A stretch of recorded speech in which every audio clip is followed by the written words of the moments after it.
I'd like to thank Mr.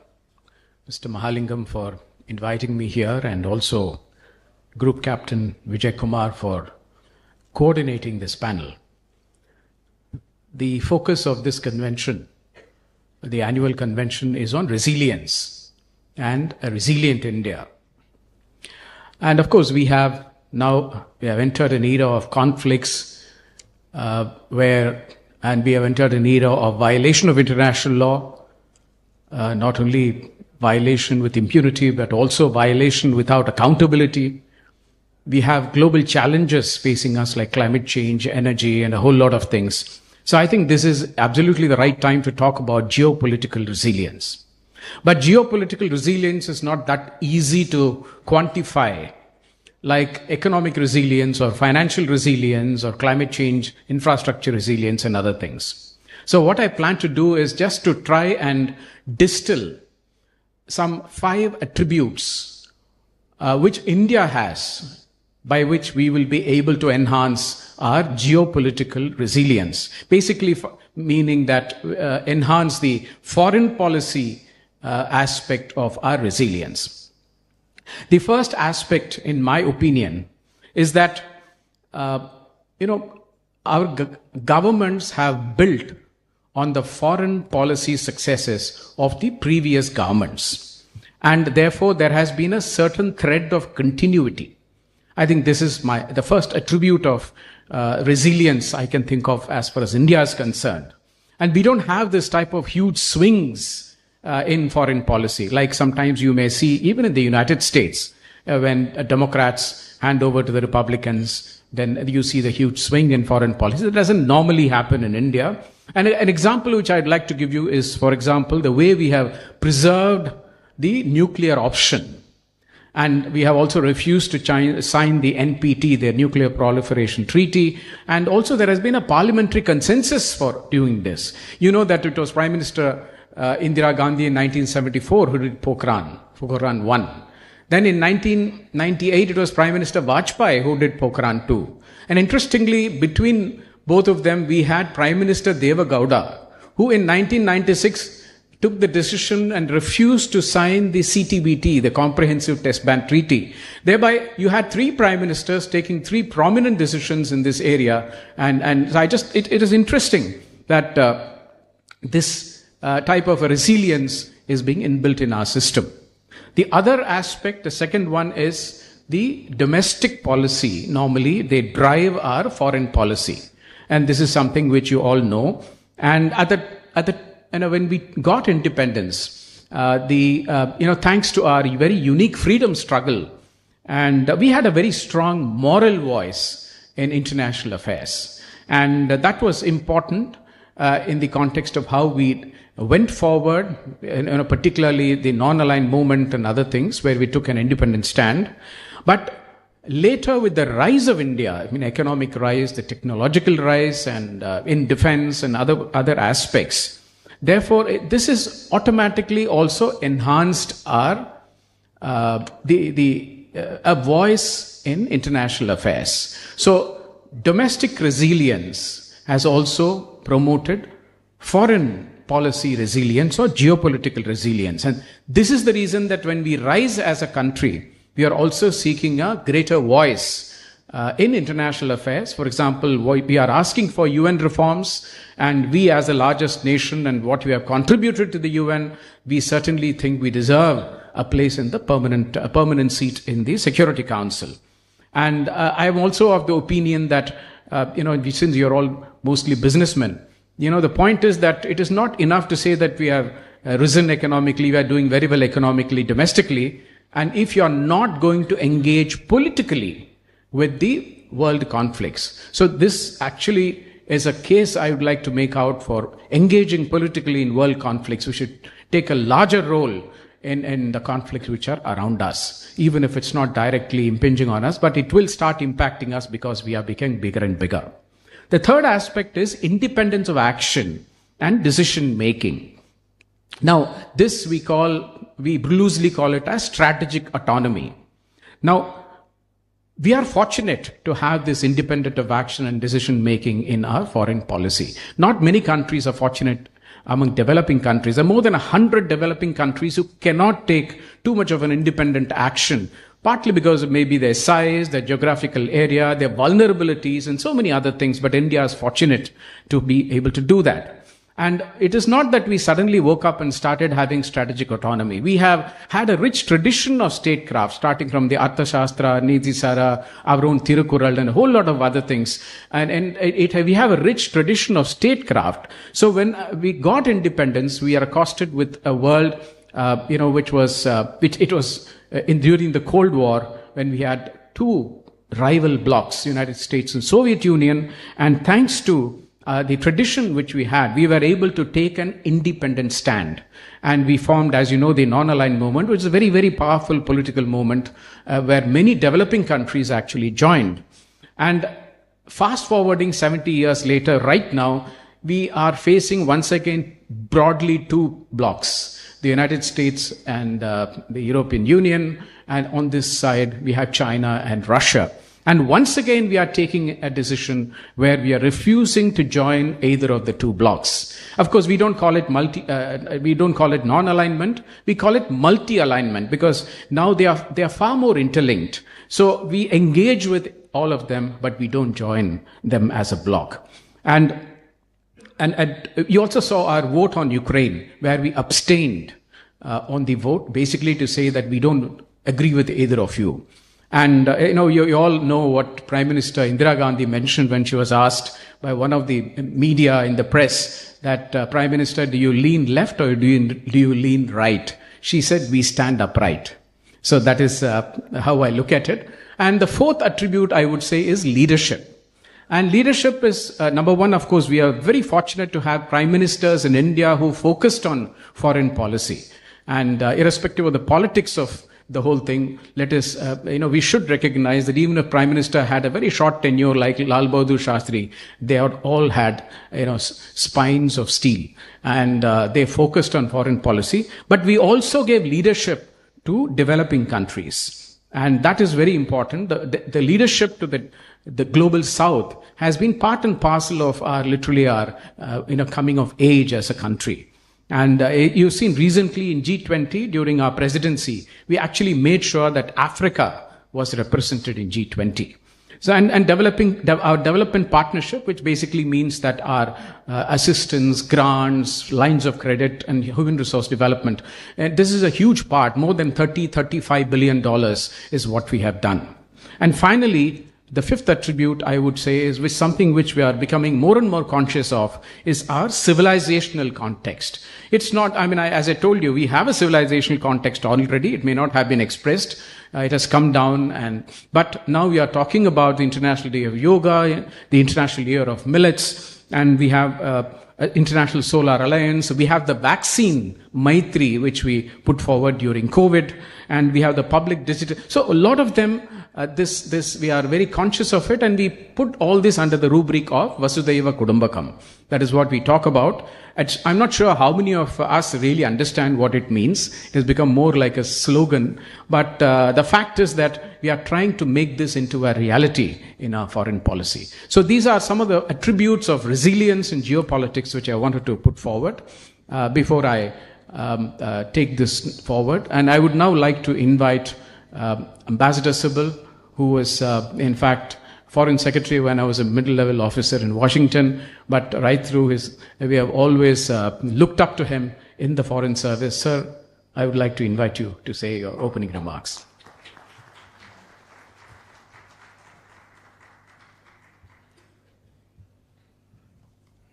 I'd like to thank MMA for inviting me and giving me an opportunity to speak on a subject that is on everybody's mind, including the business community and not merely people in the diplomatic community, about the impact of recent US elections globally and on India, especially on the eve of Prime Minister Modi's visit to the United States, as well as conflicts in Ukraine and Gaza and their global impact, including economic impact, and India's role.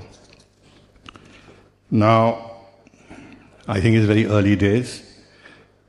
Trump has took over on January 20, and even in these few days, he has caused huge amount of disruption in international politics, not to mention domestically.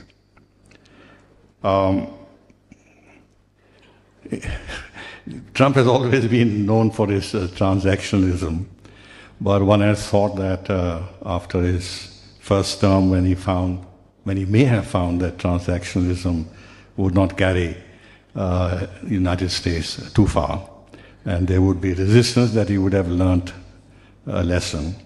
But this time we are being faced with what I might call unadulterated transactionalism. Now, international relations are not built on transactionalism. If it was so, then instead of the UN Charter, we could just have had a business model on how nations should deal with each other. But we have the UN Charter instead. There is international law. There are certain principles that govern international relations. There is history. There is national sentiment. There is a lot of complexity in relations between countries.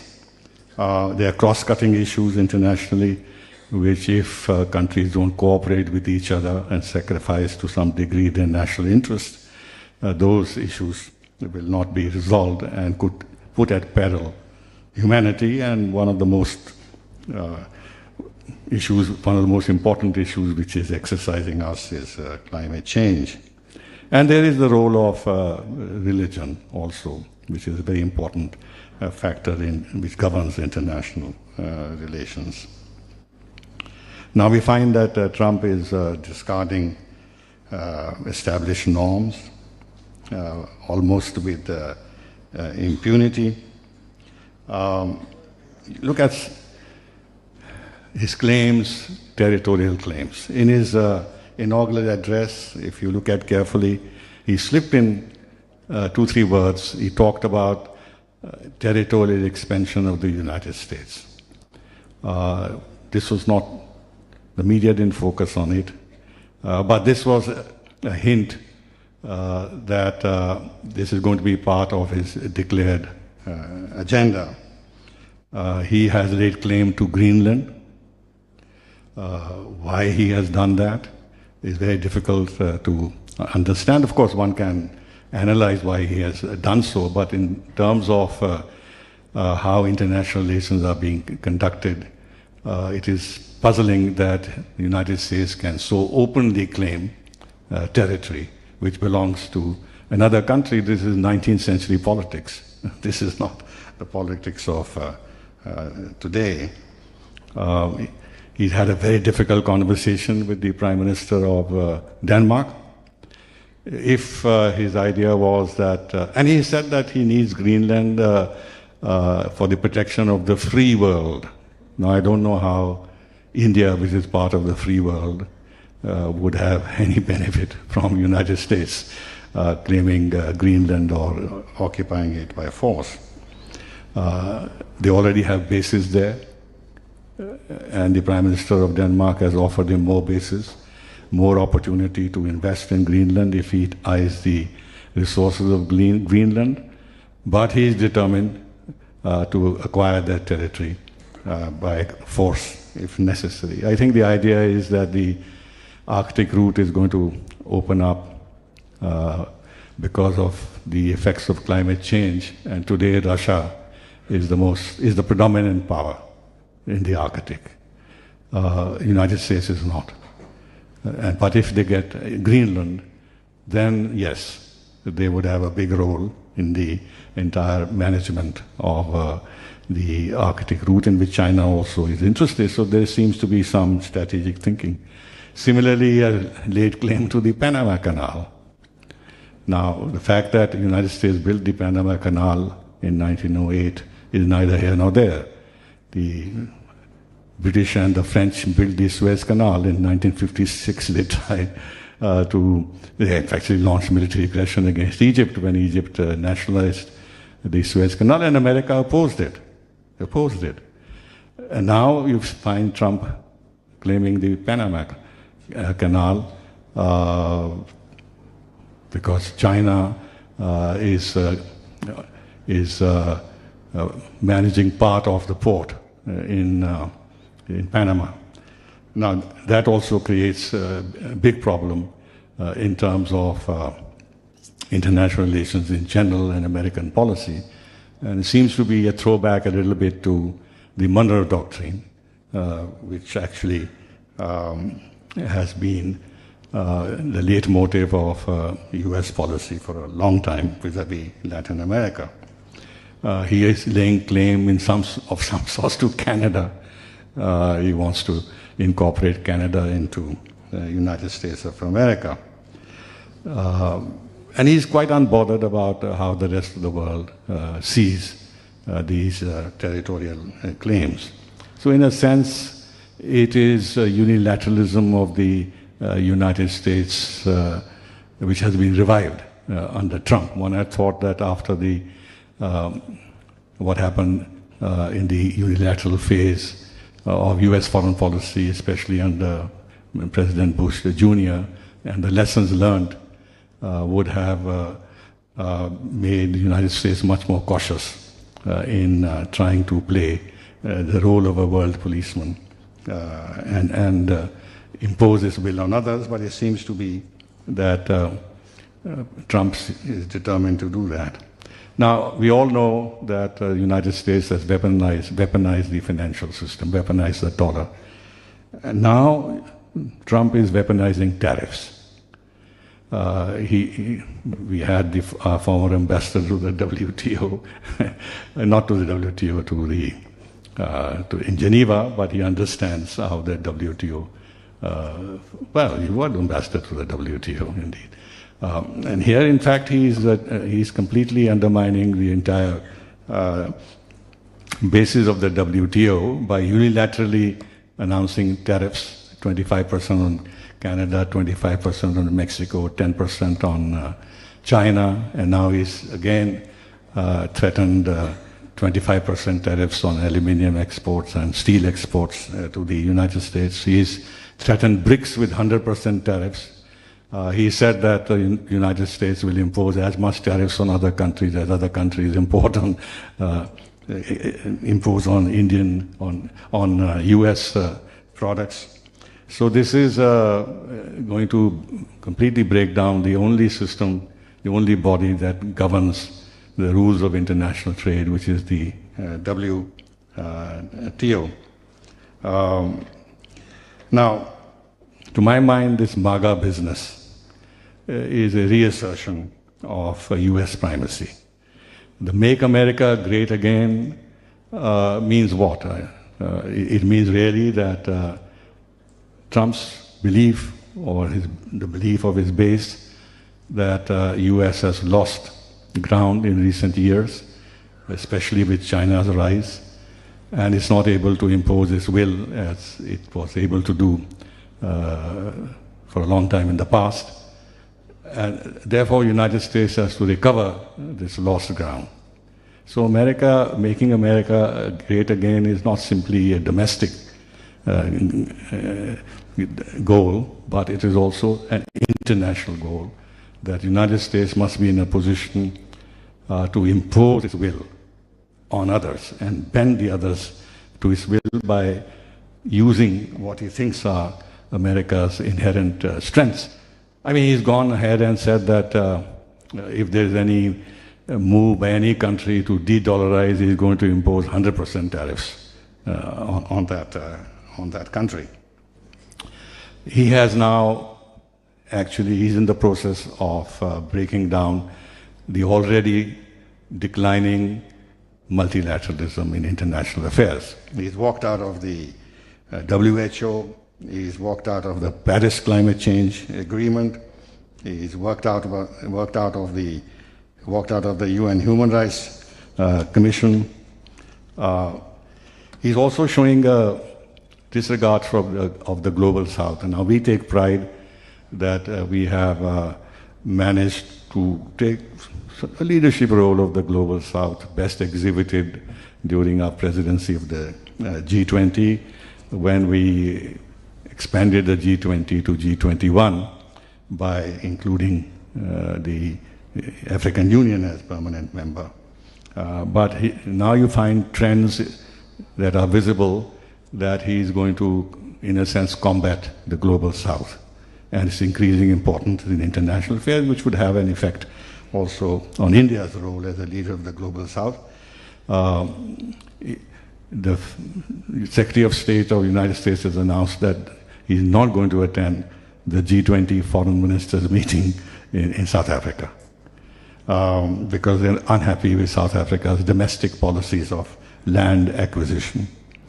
So G20 is the only body that today exists which has the G7 as well as the rising economies of the world, the middle income countries which have an increasingly influential role.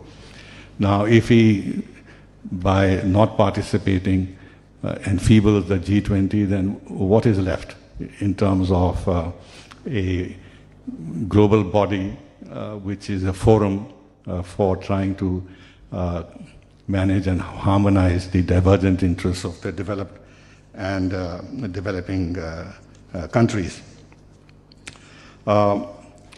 His politics towards Russia is unclear. He's been saying that he wants to find a solution. Earlier he said that he would find it in 24 hours. Now he's given himself 100 days. And now he's announced a couple of times that he's been in touch with President Putin. There has been some change in language of President Zelensky, who feels that with Trump taking the position he has taken on Ukraine, Ukraine can't only rely on the European Union to continue to this conflict and the war with Russia. However, personally I feel that no matter what is being said, it's going to be very difficult to find a solution because Russia's bottom lines are very clear and they have suffered a lot. They have, as a result of these 3-4 years of war, and their goals and their demands are very clear that Ukraine must be neutral, it cannot join NATO, and that the territories acquired by Russia will remain Russian territories, and this must be recognized, and that there has to be some security guarantees not only for Ukraine but also for Russia in the future. Now, it's very, very difficult for the United States or Trump to step back and make concessions on these points, because then he'll have not only Europe but also the Democrats and those lobbies in the United States who would then condemn him for a defeat, a strategic defeat. That America began with the idea of a strategic defeat on Russia and would have ended up with a strategic defeat on the United States of America. And it'll totally upend NATO, because NATO's basic charter is that membership remains open. That any country which wishes to join NATO is free to do so. It's an exercise of freedom of choice of the countries concerned. Now, if Ukraine is denied the right to join NATO, then the entire philosophy of NATO gets affected, and there will be serious divisions between Europe and the United States. As it is, Trump has made noises on NATO even during his first term to the effect that NATO is no longer relevant. And Europe, for its own security, cannot simply do without the United States of America. The Baltic states and Poland, the new Europe, is totally dependent on the United States and wants to remain dependent on the United States for its security. Germany hosts several US bases, including nuclear weapons. Germany is not a free agent. And nobody is going to accept in Europe the dominance of France, which is a permanent member of the Security Council, has nuclear weapons. They don't feel that they can rely on the French nuclear umbrella that they had. They can only rely on the US nuclear umbrella for security against Russia. A couple of good things. he has done, to my mind. One is this wokeism business. There's a strong pushback against wokeism under Trump, and this should have some salutary effect on other countries, including on India, where this social poison had begun to complicate our own society. On the immigration issue, for Trump and his base, this is a very, very sensitive issue of domestic politics. And he's now taking some very robust steps to deal with illegal immigrants, and he has sent 104 Indian illegal immigrants back to India, manacled and with leg restraints in a military plane, and this has caused some reactions in India, political reactions in India, and the government has certainly been embarrassed. Basically, what Trump wants to convey to his base is that on this issue, he is going to be extremely tough with his allies and with everybody, including India. I will not go into this as to whether he is right or wrong.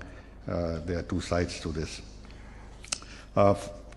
Finally, on Modi's visit to the United States, Trump has already made his expectations known in the White House readout of his telephonic conversation with Prime Minister Modi, where apart from some very positive things he said about the relationship going forward, he made the point that he has to have more market access to India, that India has to reduce its tariffs, and that India should buy more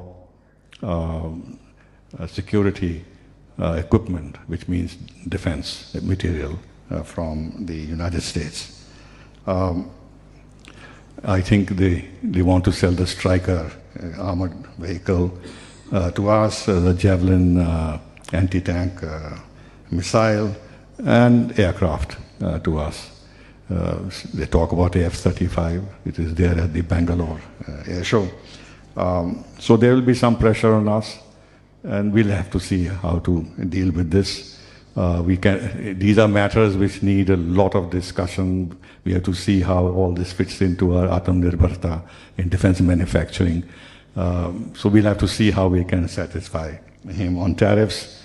There are some decisions taken in the budget which theoretically will open up possibilities for US products in India, but I don't think this is serious. What we will want to do is to engage in trade negotiations with the United States. Have a bilateral trade agreement where if we give something, they must also give something. It simply can't be done on a unilateral basis. For that, United States, Trump has to get a permission from the Congress, I forget what it is, some act that the Congress has to pass to allow the administration to enter into trade negotiations. So let's see where that goes. Technology, we had this ICET, which was a major plank of our expanding technological cooperation with the United States. It was making progress, though slowly. It was being handled by the national security advisors on both sides. On this, I understand that this will continue, but Trump will rebrand the name. It will not be called ICET anymore. There is the issue of H-1B visas, which is of great interest to our business community. Trump has made contradictory noises on this. On the one hand, he wants highly talented people, but he also wants to limit migration, legal migration under this. So let's see what the final decision would be. There is this personal rapport between Modi and Trump, and there is a feeling that we'll be able to attenuate some of the demands that have been made, unreasonable demands on us, and we'll be able to engage him at the highest level. One positive thing is that some of his appointees, the key ones, whether the Secretary of State or the National Security Advisor, or for that matter, the Director of National Intelligence, Tulsi Gabbard, whose nomination has been confirmed. They're all very positive towards India. They have a history of positive attitude towards India. There's nothing new. So we would therefore have people within the administration, including Vice President Vance, who we could count on in order to attenuate some of the aggressive demands that Trump may make on us. There is also this issue of Islamic terrorism. If you read Trump's inaugural speech, he's been very strong. He used very strong language in his speech, and this could also be an area on which we could strengthen our cooperation. There is a nuclear issue. I think the nuclear modular reactors, this is something that will be talked about when our Prime Minister goes there, though again, we are making our own research on modular nuclear reactors, and in this area we're very cautious about developing the base of our own technology and not become dependent on others. So let's see where it goes. And finally, just when our foreign minister visited United States for the inauguration, it is quite remarkable that they had the Quad meeting. And the first foreign visitor that the new US Secretary of State met was the Indian foreign minister, even in advance of the Japanese foreign minister. In diplomacy, these things have a little meaning. They are not totally neutral in terms of the messages they send. Because people surrounding Trump are extremely hawkish on China. And therefore, India is a valuable partner in that larger context. Although Trump himself makes conflicting noises on China. The only person whom he publicly invited to his inauguration was President Xi Jinping. And then he made the statement that between United States and China, working together, we can solve the world's problems. So on the one hand, the US policy will remain targeted at China as a competitor, whom they want to weaken in every possible way. On the other hand, they'd like to also manage that very vital relationship and have some kind of stability in ties. So in that context, India has value. And Trump hopefully will come this autumn for the Quad summit to India. I think I have taken enough time, and if there are questions, I can answer those questions if and when I'm asked. Thank you.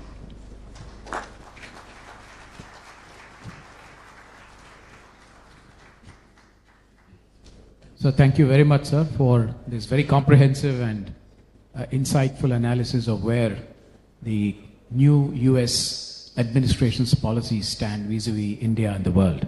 I would like to invite General Narasimhan, who not only is an expert on defense and security studies, but he's also an expert on China and East Asia.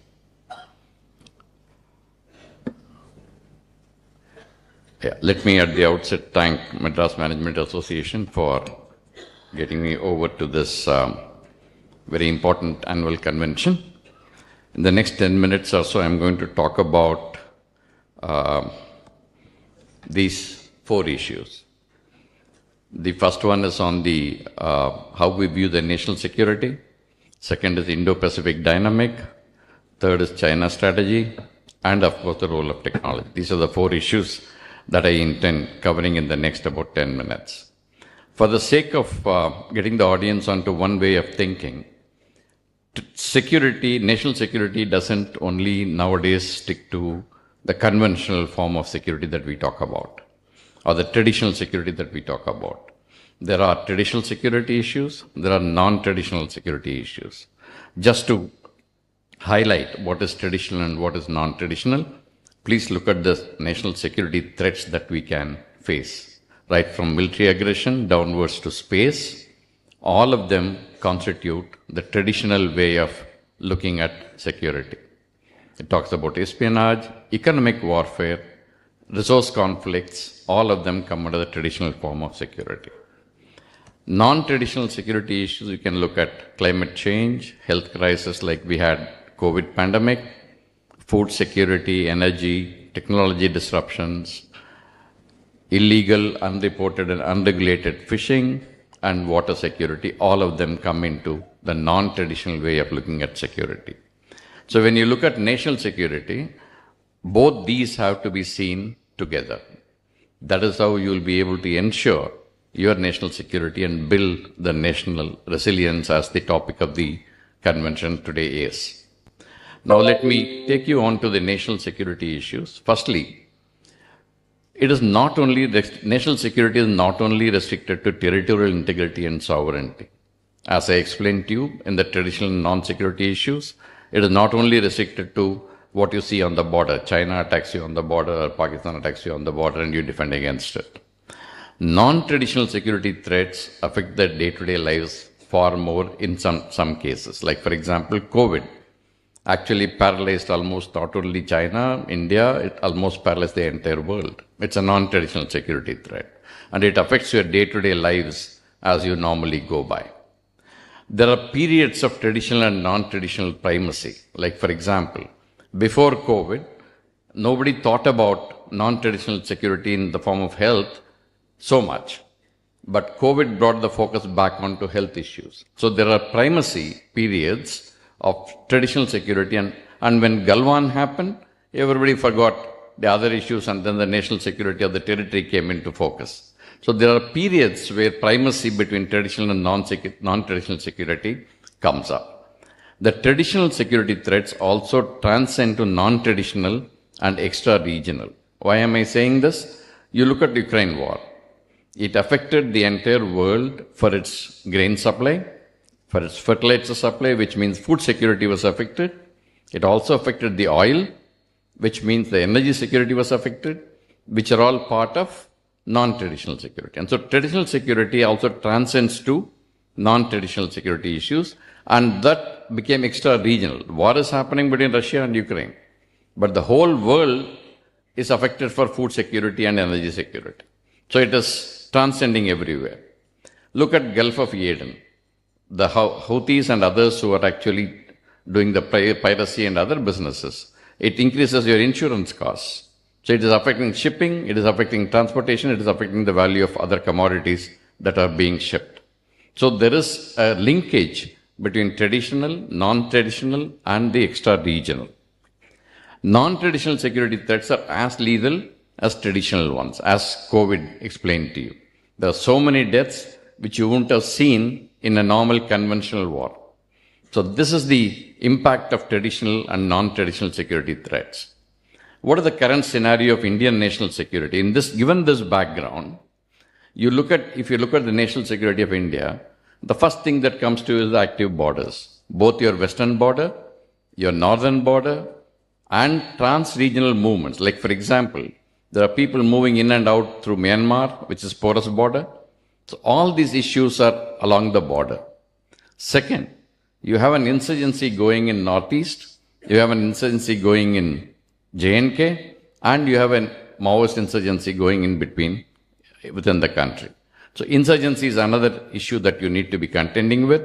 J&K is fairly under control, Northeast is fairly under control, barring Manipur, and the Maoist insurgency is fairly well under control. Cyber attacks, we are vulnerable to cyber attacks. When Galwan happened, you found the Western electrical grid going off the line. That was due to a cyber attack. So there are cyber attacks which can come to our critical infrastructure, which could affect you and your daily life. Then vulnerability for external events. Like, for example, January, February 2020, when China closed down for COVID, you found your industry here in India was suffering from manufacturing problems, basically because the intermediaries and others were to come from China. So it actually paralyzed the manufacturing in our country. Dependence for even minor machinery we have at this point in time, that is an extreme vulnerability as far as national security is concerned. Active pharma ingredients is another problem that you face. So there are a number of issues on which you are vulnerable, basically because you are dependent on external supply chains, which are going to affect your own manufacturing and your sustenance. Economic warfare, you know what China is doing to us in terms of trade deficit that you have. You are not able to improve your exports, you are not make your entry into China. There are a lot of non-tariff barriers, etc.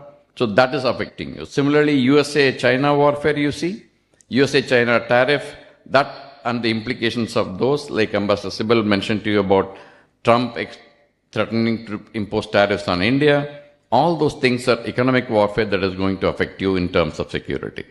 Non-traditional security, the climate, the water, energy, etc. Like for example, China wants to build a dam on Brahmaputra, that is going to affect you downstream.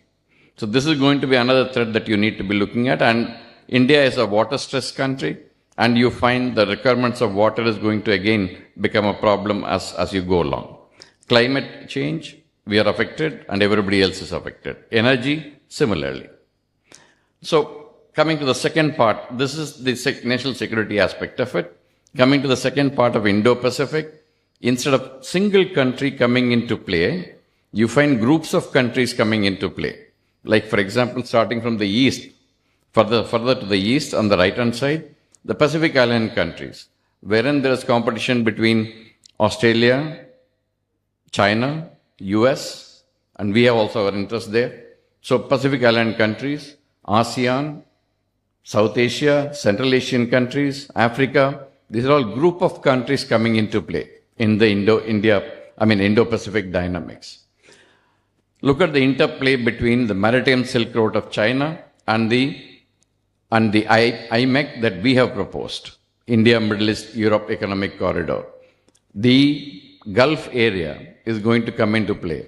One of these routes is going through the north, one of them is going through the south. Irrespective of the fact, the West Asian countries are going to come into a major play in the Indo-Pacific region.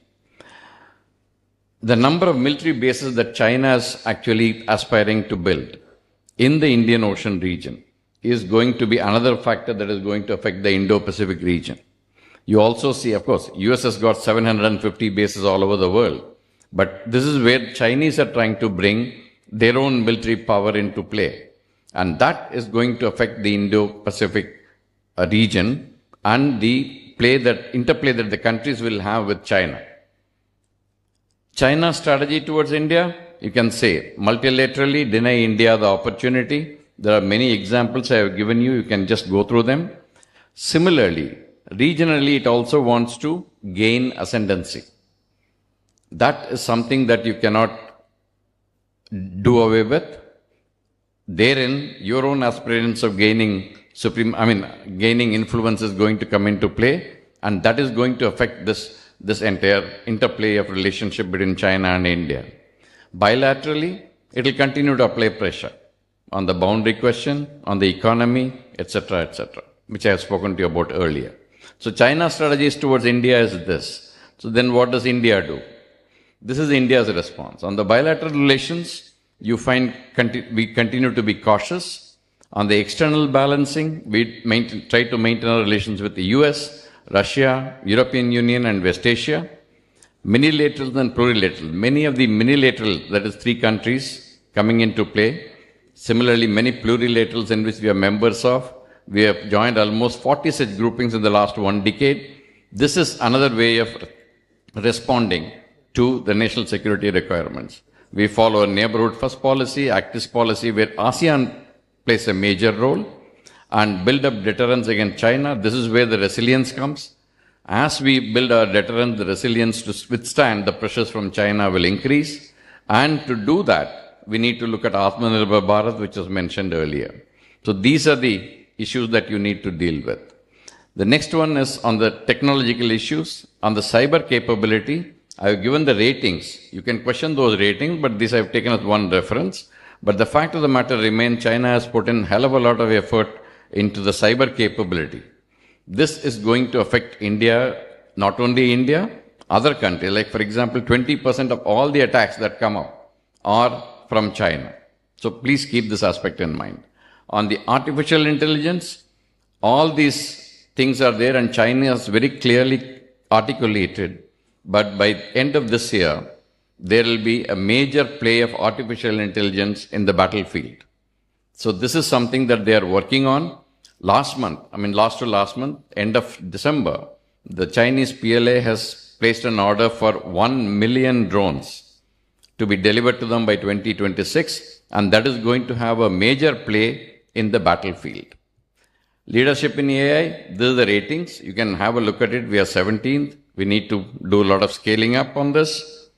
On the quantum technology, which was not mentioned in the list, but I thought I must mention this basically because this is a technology that is going to be very, very important in future. And that is something that where we need to be concentrating. I have given the China's capabilities. India has invested approximately 8,000 crores of rupees. 12 labs are working, but we need to synergize a little more to catch up to this. China's space program, there was a mention about surveillance in the reference that was given to me. There are 591 Chinese satellites on board. 360 of them can do surveillance from space. And this is what we are up against. And please look at the 40,000 odd satellites that they are planning to launch, which I have given in the text box here with the reference. You may like to read up in case you want to more. This is something that is going to be extremely important sphere in which we have to scale up. ISRO is doing a fantastic job, but we need to do a more fantastic job than what we are doing in case we need to measure up to this. On the critical and emerging technologies, this is my last slide. This is where we stand. And we need to scale up on this. And what constitutes critical and emerging technologies, please, I've given it in the text box. I finish here, and if there are any questions, I'll take it up later. Thank you. Thank you very much, General, for that extraordinary overview of a variety of security challenges which India is facing. I'll move straight into the question and answer interaction. And I'll combine some of the questions I had with some of the questions which have come from the floor. In fact, some of them have already been answered by the speakers. So I would like to turn to you, Ambassador. And also I'd like to get a sense of India's role in this changing scenario with conflicts and with the change in administration in the United States. You have already mentioned about what his expectations are from India, but also what would be India's role in this scenario which we are facing now with conflicts around us. And also there is a question about the most pressing geopolitical risks currently facing Indian business and how can they anticipate and adapt to the uncertainty which we face. Well, I can only have a view. I can't give you solutions because the entire scenario is extremely complex and has become unpredictable. I mean, the United States is the preeminent global power in every sense, economically, militarily, technologically. And if you have a president in that country which is upending the global economy in the way that he's doing by unleashing this tariff war, and also he's going to become very tight in terms of flow of technology from the United States to the outside world. Primarily his target is China. But if you have legislation in the United States which will restrict the outflow of technology, then everybody will be affected, including India. I mentioned earlier in my remarks about the ICET between India and United States, but this is predicated on lifting export controls on the flow of technology to India in very sensitive areas, and this is one area in which not only our experience but the experience even of the closest allies of the United States has not been very good. The United States has just too many layers of export controls mandated by the Congress, and lifting them is a very, very major task. So we'll have to see how it goes. You've seen how there has already been a delay in the supply of GE 404 engines for our LCA aircraft, and on GE 414 it's not very clear what may happen in the future.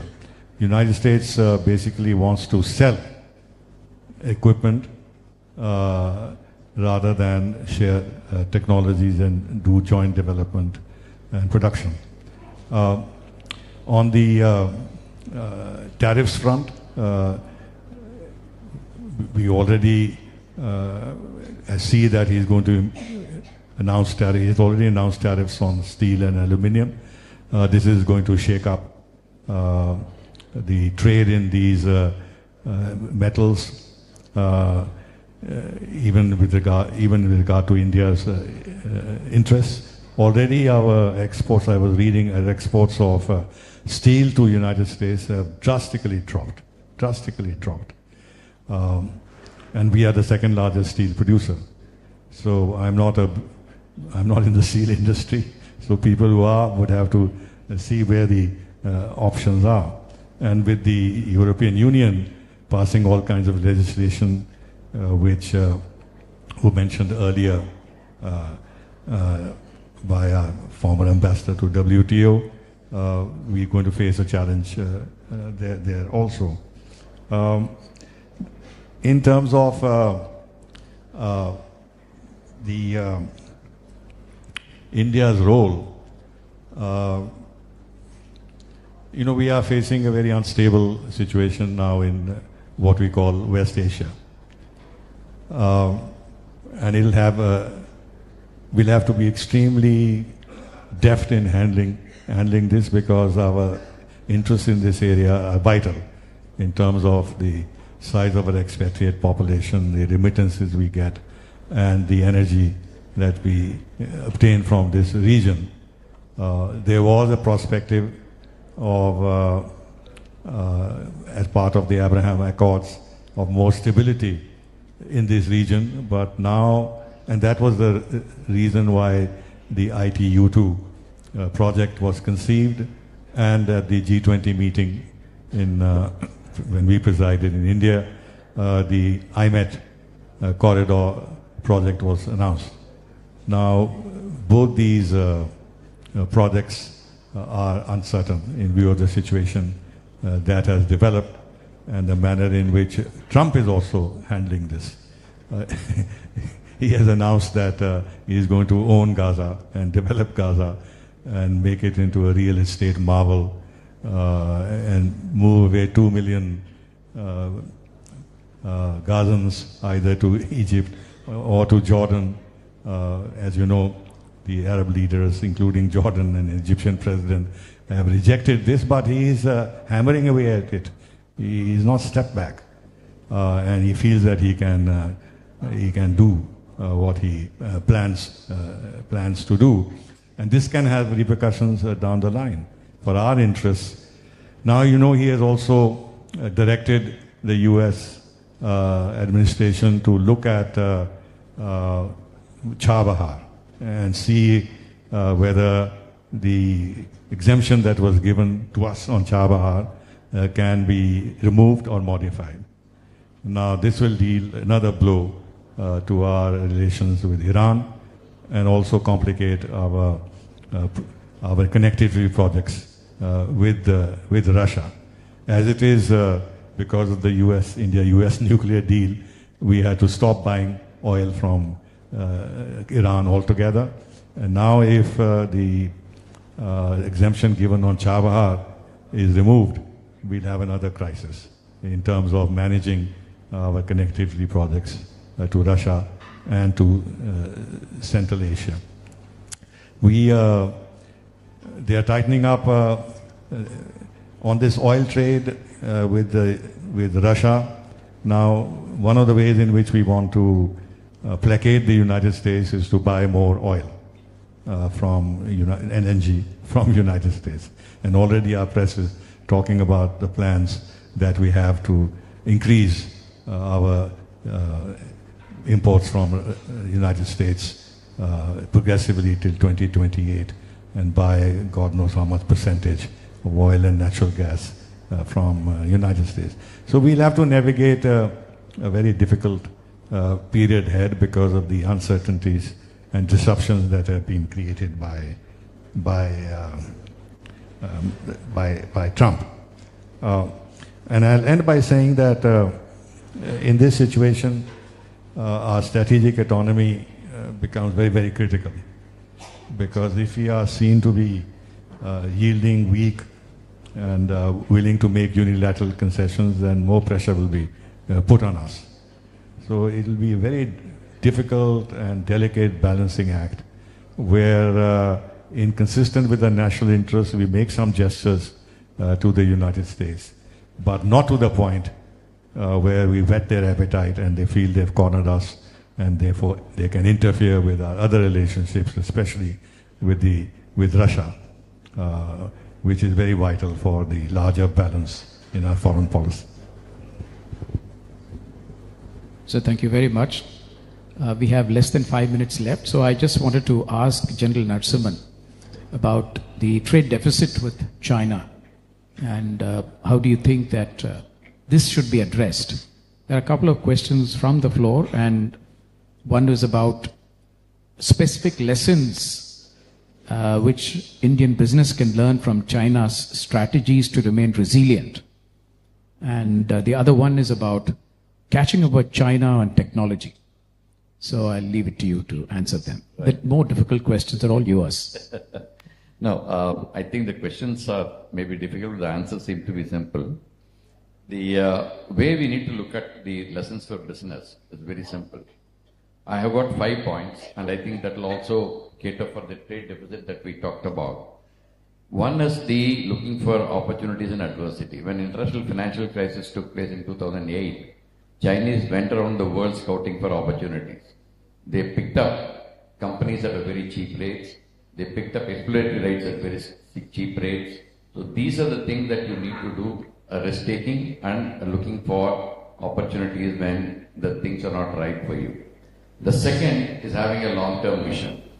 We generally in India look at quick returns, and therefore we don't want to take much of a long-term view of things. I think that is the way we need to look at it. The Chinese go a very long vision for business. The third thing is investing in R&D. Our R&D investments are pretty low. I think industry as well as the government of course is giving a lot of opportunity for research now. R&D is a place that I think our industry needs to invest a lot more. Not to be incremental in thinking. Chinese go very long way, very large numbers. They look at large numbers, large growth, everything in large numbers. I think we have a little incremental thinking. I think that we need to look at. And last is manufacture. That's what was told in the morning. We need to become a product nation instead of a service-oriented nation, and that done with cost efficiency is the way to actually go for this. The second is on the geopolitical, the catch up with China and technology. There are 3 issues. One is talent acquisition. It is not that we don't lack talent here in India, but that most of the talent actually goes out. We need to retain the talent in India and acquire more talent. In China, at any point in time, there are 230 talent acquisition programs running, both at the center and the provincial level. And the second thing is on the facilities for research and development. And the third, there are a lot of technologies in India which have been proven for concept, but we have not been able to take it to the commercial, marketable product. That is TRL3 to TRL9. I think that is the place where we need to gap. I think if we do that, I think we should be well on our way to catch up with China. On this business opportunities for us, I think because of the tensions that are developing between Europe and United States, we have some opportunities in Europe, and we should concentrate on exploiting those. As you know, the van der Leyen, the head of the European Commission, she has said that the first visit of the European Commission as a whole would be to India. And they are now increasingly interested in moving the FTA forward. There will be hurdles, there will be very difficult negotiations, but this is an opportunity. Europe would want to balance in some ways the pressures that they are under from the United States of America. Now they can't move towards China because, first of all, van der Leyen herself is deeply, deeply anti-Chinese. And the European Union has the position that China is a systemic rival.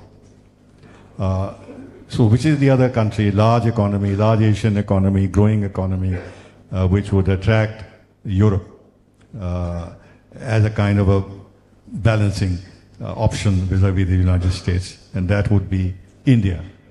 And therefore this is an area in which I think we should pay a little more attention. I think we have practically run out of time, but I just wanted to add, there are some questions for me, but I think I'll answer it and not, I think the time has I've run out of times, but just to add to what both of them have mentioned, talking about business and the way we deal with conflicts, we were also in an era in the last 20 years when we thought that we should focus on our economic growth. 10 years of UPA, 10 years of NDA, focusing on economic growth. We did not engage too much with regional conflicts. We felt that let us focus on ourselves and let us not get too involved in regional conflicts. But I think that time is over. We have become bigger, and we need to take a more active role in regional and international conflicts. And in fact, it will benefit business. It will not, like Ambassador Sybil mentioned, he has mentioned about the critical, the interests we have in the Middle East. And if you look at Taiwan, for example, if, God forbid, a conflict were to break out between China and Taiwan, at least 1 or 2% of your GDP will go off. And this is very interesting because we are heavily reliant on China for more than 5 or 6 critical lines. Secondly, the 15 major cables go through Taiwan. If they are disrupted, we'll have huge disruption in our services and other industries. We have, we'll have the South China Sea. A lot of our trade goes through that, the Taiwan Straits. So you're going to face huge disruption in India, and we can't say that, no, that's between both of them, and it will not affect India. So therefore, we have to examine more closely the interlinkages between conflicts and economic growth. And that's something, and that's why I've always been a great advocate of India taking a more active role. I'm not talking about mediation, but a more active role in many of the conflicts which we are facing now, including in Ukraine and in West Asia. So with that, I would like to thank both our panelists, very distinguished panelists, and their tremendous experience, and I'm very happy that both of them have been able to share it with us. And thank you once again to MMA for making this panel happen.